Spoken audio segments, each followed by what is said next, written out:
الله أكبر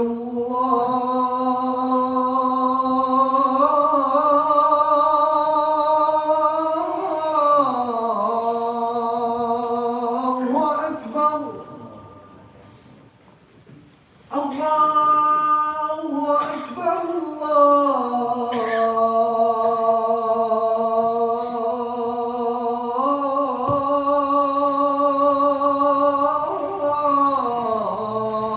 الله أكبر أشهد أن لا إله إلا الله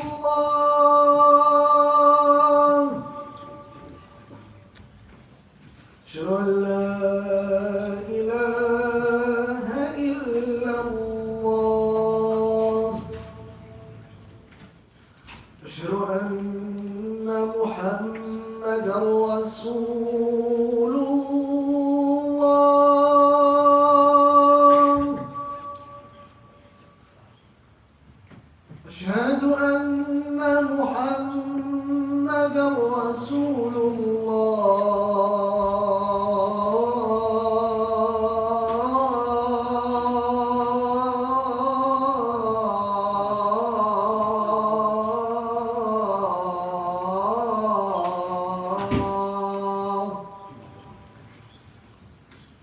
حي على الصلاة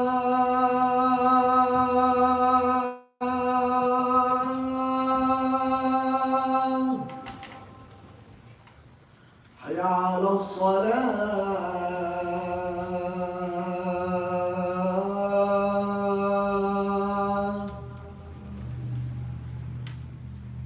حي على الفلاح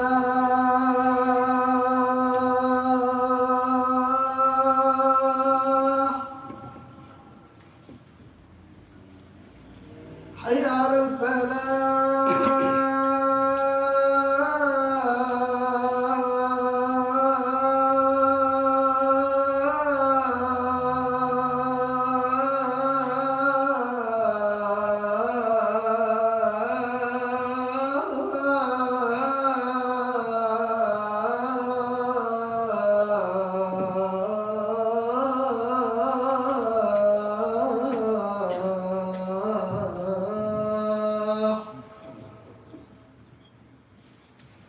الله أكبر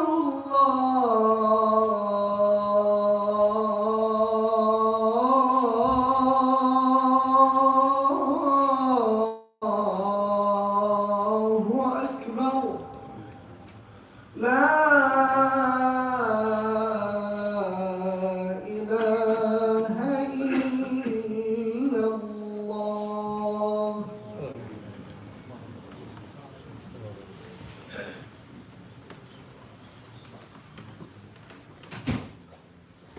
إن الحمد لله نحمده ونستعينه ونستغفره ونعوذ بالله من شرور أنفسنا ومن سيئات أعمالنا من يهده الله فلا مضل له ومن يضلل فلن تجد له وليا مرشدا وأشهد أن لا إله إلا الله وحده لا شريك له مخلصا له الدين وأشهد أن محمدا عبده ورسوله وخاتم الأنبياء والرسل صلى الله عليه وعلى آله وصحبه ومن سار على منهاجه ودعا بدعوته وجاهد بجهاده إلى يوم الدين أما بعد فإن خير الكلام كلام الله وخير الهدي هدي رسول الله صلى الله عليه وعلى آله وصحبه وسلم وشر الأمور محدثاتها وكل محدثة بدعة وكل بدعة ضلالة وكل ضلالة في النار أما بعد. The advice that I give to myself today, this afternoon, this blessed day, the most blessed day, the best day in the week, the day that the Muslims were guided to, and the nations that came before us were misled, and it was pushed, and they were pushed and kept away therefrom, even though they came first and we came last. But on the day of judgment, we will come first, even though we came last. As some say, the first shall be last and the last shall be first. Allah Azza wa Jalla guided this ummah to this day. It's not an accident or mistake or coincidence. It is not something that comes from our doings. But our Prophet, ﷺ, he informs us and he explains to us that Allah guided us to this day. Allah divinely inspired us to realize the importance, the excellence, the superiority, and the sheer beauty of this day. And from that, and from the ways that we manifest this divine guidance that Allah has blessed us with, is that we attend, and that we listen, and that we watch, and that we learn, and that we speak, and that we cooperate upon the taqwa, and we help our brothers and sisters for the sake of Allah subhanahu wa ta'ala. And from that advice that I must give myself, and I must give each and every one of you here sitting today and listening around the world, is the advice to have the taqwa of Allah subhanahu wa ta'ala. That is Allah's advice to His servants and His slaves. Allah has commanded the most pious, the most righteous, the most learned, the most knowledgeable of all of His servants of Allah, the Messenger of Allah alayhi salatu Ya ayyuhan nabiyyu taqillah. O Prophet, fear Allah. The Prophet of Allah was told to fear Allah, to be mindful of Allah, to be watchful of Allah, and to be wary of Allah subhanahu wa ta'ala. And Allah forbade this man whose heart was washed at least twice, maybe 3 times, but at least twice, for sure in the authentic seerah. Maybe it was 3 times his heart was washed, and the negativities, and the base elements, and the bad things were removed therefrom, and nothing but wisdom and knowledge and faith was replaced therein. He was told not to obey the kafirin, not to obey the munafiqeen, not to listen to them, not to follow their desires, not to bend and to twist, not to gradually incline towards what they want from you, not to listen to them first and foremost. Turn away from them, walk away from them. And if you have to come across them, and you encounter some of which they say, do not lean towards what they want from you. إِنَّمَا اسْتَزَلَّهُمُ الشَّيْطَانُ. Allah says that the shaitan caused them to slip, meaning it was gradual and progressive. It was gradual and it was progressive, and then you fall down. So it starts today with a compromise. And it starts tomorrow with an interpretation. And then we're neighbors, and we're friends, and we're brothers of humanity and faith, and the next thing you know, you've turned towards them. You've inclined towards them, and you've obeyed their desires. Sit down and ask yourself the question, how much inclination are they making towards us and our way? How many of our desires do they obey and listen to? Who's the dominant one here? Which of the 2 combatants is imposing his will upon his adversary? This is a serious question we have to ask ourselves. Who is leaning towards who? Who is walking towards who? Who is listening to who? Who is obeying who? Who is imitating and mocking and mimicking who? And the profound thing about this is that there are many manifestations of non-Muslims listening to Muslims, obeying Muslims, and even imitating and copying and mimicking the Muslims, but it's never attributed to them. They don't attribute it to the Muslims. And from that is your college and your school. Why do you wear a gown? Why do you wear a cap? Read the history why universities and colleges wear these gowns and caps on graduation day. It came from the Muslims. And it was a representation of the knowledge and the science that they got from the Muslims in Portugal, Spain, North Africa, Andalusia, Tariq ibn Ziyad, Gibraltar, Jebel Tariq. And what the Muslims brought to Europe of civilization, of culture, of religion, of science. And to that day, they still represent that through their gowns. But you'll never hear that. They'll never tell you that. But the Muslims, on the other hand, will clearly, proudly say, we've gotten this from our non-Muslim neighbors. We've adopted this from style, from fashion, from trend, from science, from discovery, from the new modern world. So which of the 2? Who's obeying who? Who's listening to who? Who's following who? Who is inclining towards who? Who is the dominant one? Who is the trendsetter? It's a serious question that we have to ask ourselves. And there lies no doubt this is from the objectives and the higher aims of the Quran. From the objectives and the higher aims of the Quran is for us to have our path and to follow that path and to obey that path and to take pride in that path and not to sway, not to incline, let alone while the other billah totally turn and go to an opposite path except for the path that Allah has laid down for us. وَرَضِيتُ لَكُمُ الْإِسْلَامَ دِينًا. Allah says, and I have chosen Islam as the pleased religion for you. وَرَضِيتُ لَكُمُ الْإِسْلَامَ دِينًا. Not it is your religion, it is sent down to you. I, Allah, have chosen it for you. And I, Allah, I am pleased with this religion for you on this day. ثم جعلناك على شريعة من الأمر فاتبعها ولا تتبع أهواء الذين لا يعلمون. Allah says, and then Muhammad and followers of Muhammad, we have made you upon a shari'atin min al-amri. We'll give you a straight path, a way, a creed, a methodology, a lifestyle we've given you. And not only have we given it to you, Allah says, جَعَلْنَاكَ, we have placed you thereupon. We've made you on this path, so follow it. And do not follow, do not listen to, and do not obey the desires of those who lack knowledge. Those who speak based off of ignorance and desire and emotion, based off of my forefathers, or based off of what I think. That doesn't make sense. I don't think that's true. I don't think that there is a religion. I don't think that God exists. I don't think. They don't have no knowledge. They don't have certain knowledge. Rather, they deny, they reject, and they belie that which they cannot encompass, as Allah says in the Quran. Not that there's proof that it doesn't exist, but we don't have the necessary proof to believe in it. So they don't have the proper knowledge. And the same applies to any other sin or disobedience or anything which is against Allah's commands. Allah says don't listen to them. Don't follow their desires. He called it ahwa, what they want from you to compromise, to be progressive, to be apologetic, to tone it down a little bit, be a little softer, be, a little more diplomatic. That's what they want from you. And Allah says don't listen to those desires. So therefore, the advice that I give is the taqwa of Allah subhanahu wa ta'ala.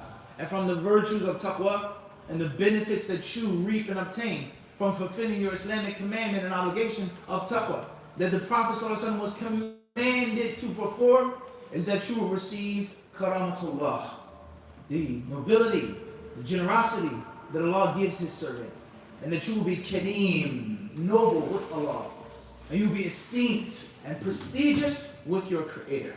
The Prophet ﷺ, he tells us an example of this, the authentic hadith. He says, عليكم بالصدق فإن الصدق يهدي إلى الجنة أو إلى البر وإن البر يهدي إلى الجنة ولا يزال الرجل يصدق ويتحرى الصدق حتى يكتب عند الله صديقا. He says that be truthful, and that's because truthfulness leads to piety, and piety leads to paradise. And a person will tell the truth, he'll be a truthful man, an honest man, so much so that Allah will have him written down. It will be known, it will be inscribed that he is Siddiq. The people may not know this. The people may not realize this. The people may not acknowledge. They may not even reward your truthfulness. I was honest and I was truthful, and a person still cheated me. I was upfront. I did the right thing, and they still oppressed me and wronged me in a marriage, in a relationship, in a business deal. I came straight, and they were crooked. But it's never ever wasted with Allah. Yuktaba indallahi, Allah will know you as truthful servant. And the opposite is the opposite. So from the virtues of taqwa is that you will become kareem. And you'll become kareema. You'll be noble, prestigious. You'll be honorable. Not with the people, not with your friends, not with your family members. And you may get that too. But most importantly is that Allah will treat you honorably. And you'll be honorable with Allah subhanahu wa ta'ala. Rather, not only do you obtain this through taqwa, but you get the highest, the pinnacle, the top level of nobility and prestige. And that's when Allah Azza wa Jalla tells us, Inna akramakum indallahi atqakum. Those who have the most taqwa, those who fear me the most, Allah says. Those who remember me the most. Those who spend the most of their wealth in my cause. Those who are the bravest and most courageous when it comes to sacrificing whatever they need to sacrifice for my cause, they are the most noble with me. Inna akramakum indallahi atqakum. Not only that you'll be honest or honorable, kareem, Allah says akramakum, the most noble. Those who have the most taqwa. And unfortunately, we live in a time which has become a custom and a tradition and a conventional practice to go against the teachings of Islam. The Quran and the Sunnah with regards to this verse, and what this verse says, and what this verse means. As Abu Malik al-Ash'ari narrated in the authentic hadith that the Prophet ﷺ said, أَرْبَعٌ مِّنْ أُمُورِ الْجَاهِلِيَّةِ لَا يَتْرُكُونَهَا أو لَا يَتْرُكُونَهُنَّ. He says the four things, not only four things, but for sure there are four things that the Muslims have, and the Muslims will have, and the Muslims will never leave alone. فِي أُمَّتِي مِنْ أُمُورِ الْجَاهِلِيَّةِ, from the days of ignorance. And why does Allah subhanahu wa ta'ala call the pre-Islamic era the days of ignorance? Was that the only fault that they had, that they were ignorant? Did they not kill? Did they not murder? Did they not plunder? Did they not mistreat people that were beneath them or under them? Whether they were women, whether they were orphans, whether they were slaves and captives of war? Did they not have all other problems such as shirk and kufr, what they believed about Allah? Did they not have major problems besides just ignorance? Despite all of these major social vices that the pagan Arabs had, Allah called their time period, and He called their era al-jahiliyyah, the era of ignorance, the pre-days of ignorance. And that's because ignorance was the foundation of every wrong. Ignorance was the foundation of all of their cancers, was ignorance. You're ignorant, that's why you mistreat this person. You're ignorant, that's why you say this about Allah. You're ignorant, that's why you deny and reject resurrection. So Allah, He called their days jahiliyyah. He didn't call them days of killing, days of murder, days of prostitution, days of interest. He didn't call it that, but He called it days of ignorance. And that is a lesson, and that is to show you the ugliness of ignorance with both of its meanings. The first meaning of ignorance is lack of information, lack of wisdom, lack of knowledge. And the second meaning of ignorance is to behave ignorantly, that you know the right way, but you do the opposite. To behave like a fool, to behave like an imbecile and a moron, to just litter and to vandalize and to steal and to mess up your own community, say that's ignorant. To be rude and blunt and to have no filter on what you say to people or about people. They say, he's ignorant. She's ignorant. You hear what she said? She's really ignorant. It doesn't mean that they lack knowledge. So two meanings and two uses of the term ignorance. So the Prophet ﷺ says these four things are from the days of ignorance, the days of jahiliyyah. These four statements, these four beliefs, these four practices are from the days in which you were going to the fire of hell if you died. They're from the days in which you were totally and utterly lost. Lost. You had no purpose in your actual life as a kafir and a mushrik, as a pagan, as an idol worshiper. You were lost. Allah Azza wa Jalla, He calls these days the days of ignorance. And the Prophet ﷺ says, we asked, what are these four things? He said, al-fakhru bil-ahsab, wa-ta'nu fil-ansab, wal-istisqa'u bil-nujum, wal-niyahatu ala-al-mayt. Okay, the four things. Number one, he said, al-fakhru bil-ahsab. It's taking pride in one's own heritage. Wa-ta'nu fil-ansab. And taking pokes and stabs at other people's genealogy. Wal-istisqa'u bil-nujum. Seeking rain through the stars. Giving worship to other than Allah. Thinking and feeling that there are creatures and created things of Allah that cause the rain. Last but not least, he said, when niyahatu al-mayt is wailing over the dead. Screaming, shrieking, crying out loud because of the tragedy of death. Musibatul maut, Allah says. Oh, asabatkum musibatul maut. The tragedy of death. Death is a tragedy. And it hurts and it's painful. And that's why Allah Azza wa Jalla says that every soul will taste it. You'll taste it. It's a bitter taste. It hurts when your father dies, when your mother dies, when you have a miscarriage, when a young child is hit by a stray bullet. You say this child was innocent. What was his sin? What was his fault? It hurts. But Allah has decreed it. So therefore, these four things, the Prophet says that the Muslims, unfortunately, they will have.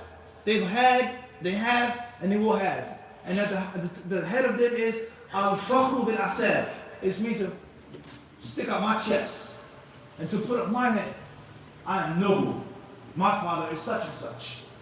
My race is such and such. My tribe is such a tribe. My clan is such a tribe.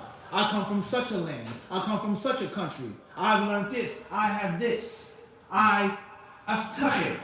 I boast myself up for nothing that I have done. How you look? Did you have a hand in how you look? Do you have a hand in your good qualities? Your father was a great warrior. Maybe he was. Did you fight those battles with your father? Were you alive when he was a great warrior fighting? Your father was a great scholar, a great businessman. You had no hand in your background and in your heritage. And unfortunately, when a person has so much pride in their heritage, in most cases it equals to the next step. That is, al-ta'nu fil-ansab. Because my head is so high, I'm so noble, I'm such a great aristocrat, I come from such a high bloodline, that means that there has to be someone beneath me. The king is only the king because he has subjects, because he has servants. The winning team in the league is only winning at the expense of the other team's what? Losing. So if a team is 9-0 or 8-1 or 7-2, That means that there are 2 teams in that division that are 1-7. Is this not the case? That are 2-6. So success and victory comes at the expense of someone else's defeat.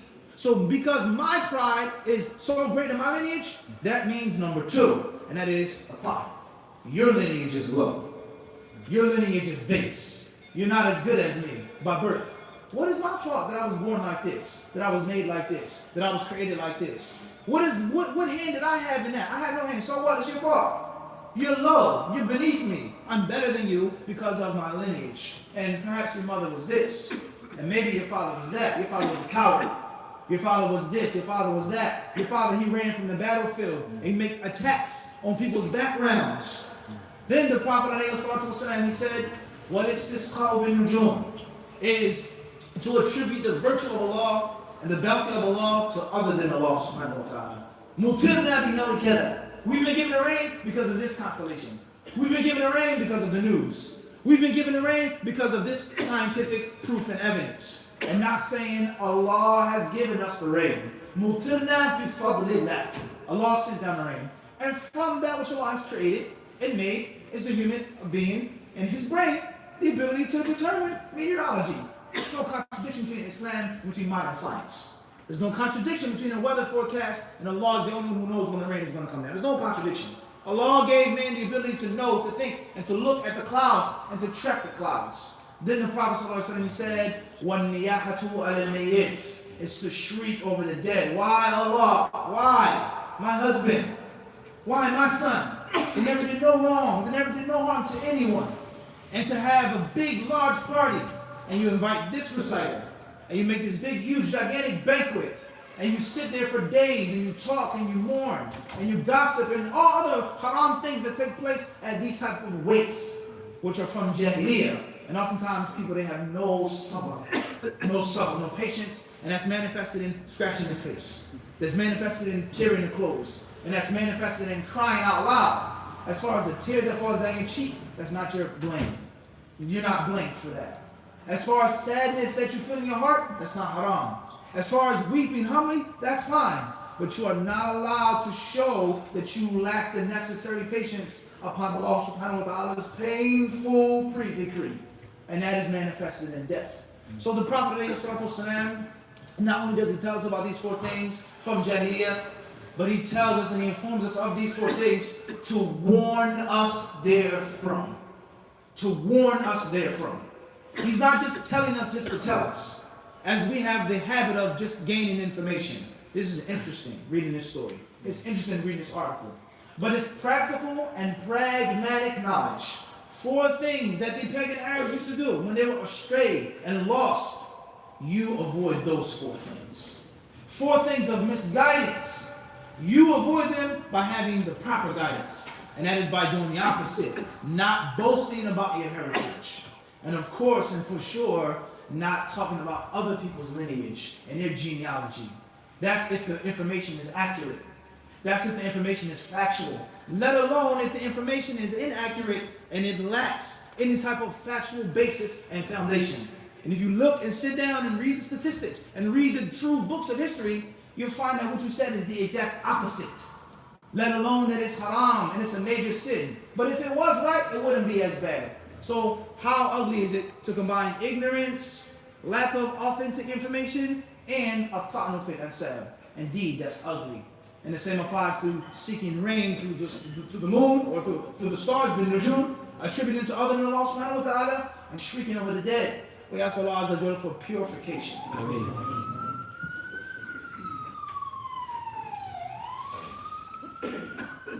Alhamdulillahi wa kafa wa salatullahi wa salamuhu ala ibadihi alladhina istafa amma ba'd.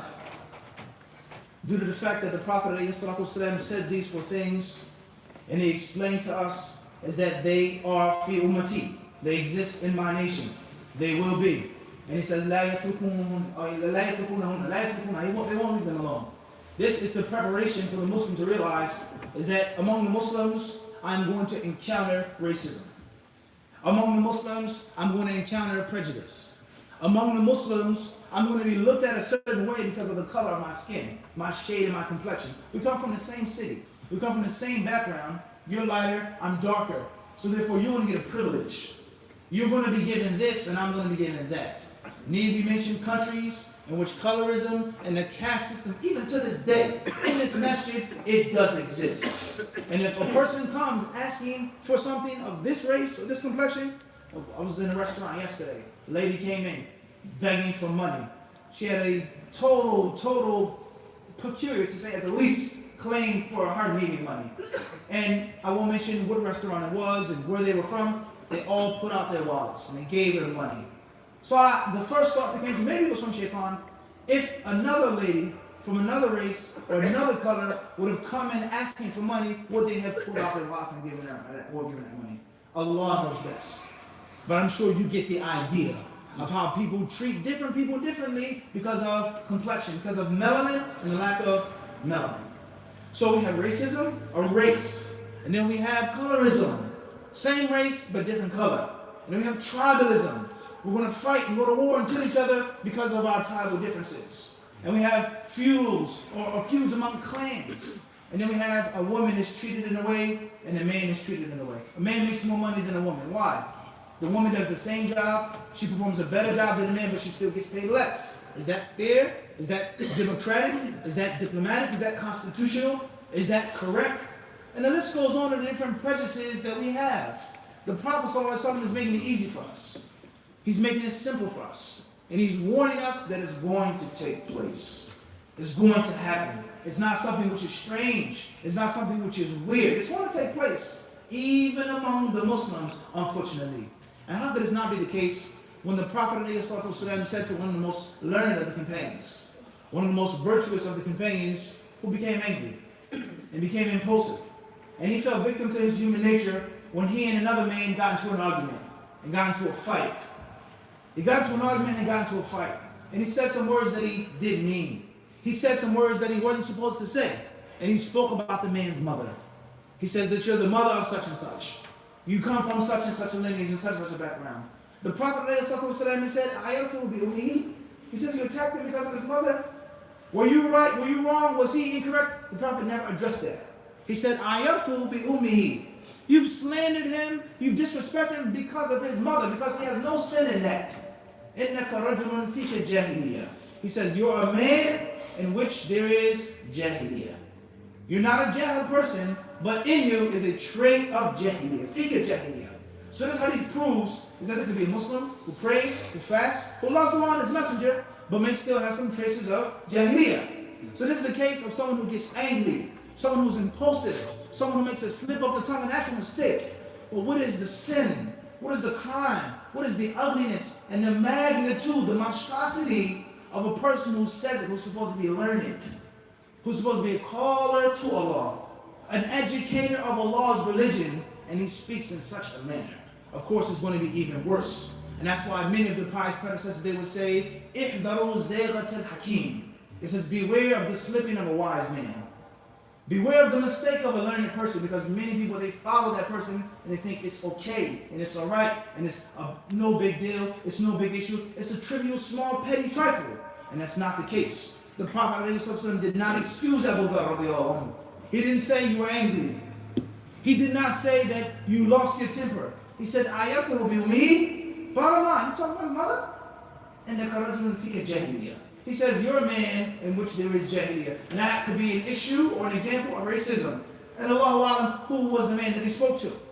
As far as tribalism, then we all know what the Prophet ﷺ said about tribes, and about clans, and about your family background, and so many hadith. What happened when the Muslim man was fighting with the Jewish man? What did the Prophet ﷺ say? Did he tell the Jewish man to go get lost? We're better, we're Arabs, we have the final revelation? He says, La tufaddiluni, don't put me over Musa alayhi salatu wasalam. Don't say that I'm better, he's better. Don't even speak like that. And then the Prophet told us about Musa alayhi salam and his virtue. And a lot of people will be gone, they will pass out, they'll be unconscious. And I will wake up, and Musa alayhi salatu wasalam will be the first one to be brought back to consciousness. The virtue of Musa alayhi salatu wasalam. And what the Prophet said to the Ansar and to the Muhajirin, when they fought and when they differed, he said, Adawa jahiliyyah wa ana bayna adhurikum. He says, are you guys serious? You're calling to tribalism, and I am in your presence? Adawa jahiliyyah wa ana bayna adhurikum. Really? We call it to clans and tribes after Allah saved you from kufr and shirk. وَأَنَا بَيْنَ أَظْهُرِكُمْ, and I am living among you. دَعُوهَا. He says, leave it alone. Don't mention your tribe and your clan. Don't throw it up or bring it up to the next person. Why? Oh, messenger, why? فَإِنَّهَا مُنْتِنَةٌ, because it stinks. فَإِنَّهَا مُنْتِنَةٌ, it stinks. It's putrid, it's rotten. To attack someone because of their clan, to think that you're better than someone because of your clan and because of your tribe. دَعُوهَا فَإِنَّهَا مُنْتِنَةٌ. And in many authentic hadith in which the Prophet warned us from this ignorant behavior of thinking that we're better than people, or you're lesser than someone, or someone's lesser than you because of things in which they have no hand in. Inna akramakum indallahi atqakum. The most noble of you are those who fear Allah the most. Your skin is fair, white as snow. If you have more taqwa than the black man, then you're better. The black man whose skin is black as coal, rich white teeth, ivory white teeth. If he has more taqwa of Allah, then he's closer to Allah than the white one. The one who has yellow skin or red skin. This type of complexion, this tribe, this border, this country, this island, this continent. Inna akramakum indallahi atqakum. The best of you are those who have most taqwa. Doing business, being friends, marrying, getting married, and marrying off your daughter or your son. Inna akramakum indallahi atqakum.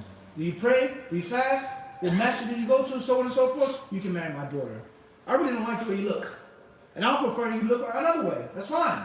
But you have taqwa. And that taqwa is going to be a reason behind my daughter being treated honorably and respectfully.